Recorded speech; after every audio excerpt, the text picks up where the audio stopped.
Now for the EFD, Mr. Farage. Well, the air is thick with denial in this chamber this morning. There's been a major political event that's happened since we last met. No one's mentioned it. Italy had an election, and 55% of the electorate voted for Eurosceptic political parties. Indeed, Mr Grillo's movement managed to get 26%. It's quite tough in European politics these days to tell who the comedians are. And what's absolutely clear is that Eurozone membership is completely incompatible with nation state democracy. You can do what you like to take away the powers of national parliaments, but people will go on voting, and I think there is a trend developing right across Europe that Eurosceptic parties are going to get stronger and stronger. And there is complete denial about the Eurozone crisis. You would think, listening to everybody this morning, that it is over. You know, Mr Barroso comes out with a technocratic speech that everything is fine and dandy. Mind you, far better than the unutterable drivel we had from Olli Rehn yesterday, which sent many members to sleep. But you know, you're not facing up to the consequences for what you've done. Mr Verhofstadt talks about a lost generation in Spain. Mr Daul talks about youngsters struggling to be fed by their families in Greece. And all of that's true, but it's being caused by the euro. And that is what you're failing to recognise. The Eurozone has been a complete economic disaster. And the other thing that you're not ever going to face up to... Herr Verhofstadt, trotzdem, Sie müssen sich... Mr. Verhofstadt, please. It's okay. Okay. The real problem that you won't face up to, though, is the state of the French economy and the fact that France is now diverging by the month with Germany. So right at the very heart of the European project and the Eurozone project, there is a disaster coming down the tracks, and I'm afraid in the end the whole thing is going to break up. But I would also point out you are in denial over Romania and Bulgaria. Those countries are racked with corruption and organised crime. They should never have been allowed to join the European Union.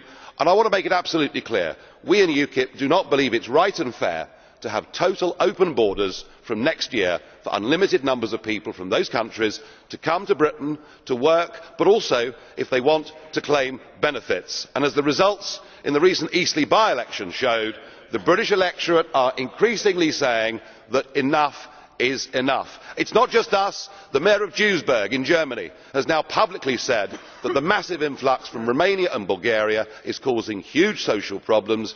Ladies and gentlemen, we have got to face up to it.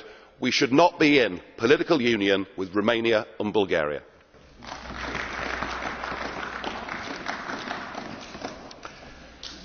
Mr. Farage, Mr. Calvin has a question for you. Mr. Calvin, proceed.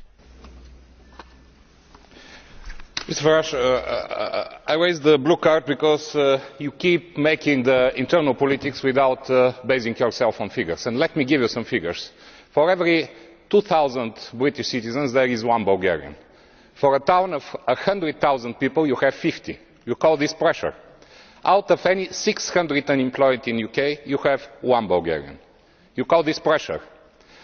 Bulgarian and Romanian students are spending £30 million as taxes for studies and living expenditures in Britain annually. You call this pressure. I am afraid that your domestic politics have nothing to do with the reality, and you are going to see that at the next elections. Thank you.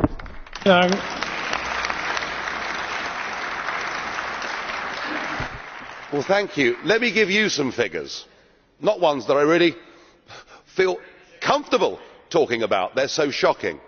There are 68,000 Romanians living in Britain.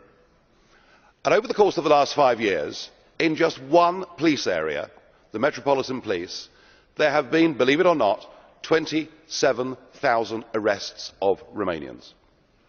Over 90% of ATM fraud that takes place in London is now being committed by Romanian criminal gangs. And that's just the Met. We haven't got the figures from across the rest of the country. And whilst with immigration you can get good people that come from other countries, you can also get bad people. And the point I made in my speech, sir, is that Romania and Bulgaria, I am afraid, are in the grip of organised crime, and we do not want those people coming into our country.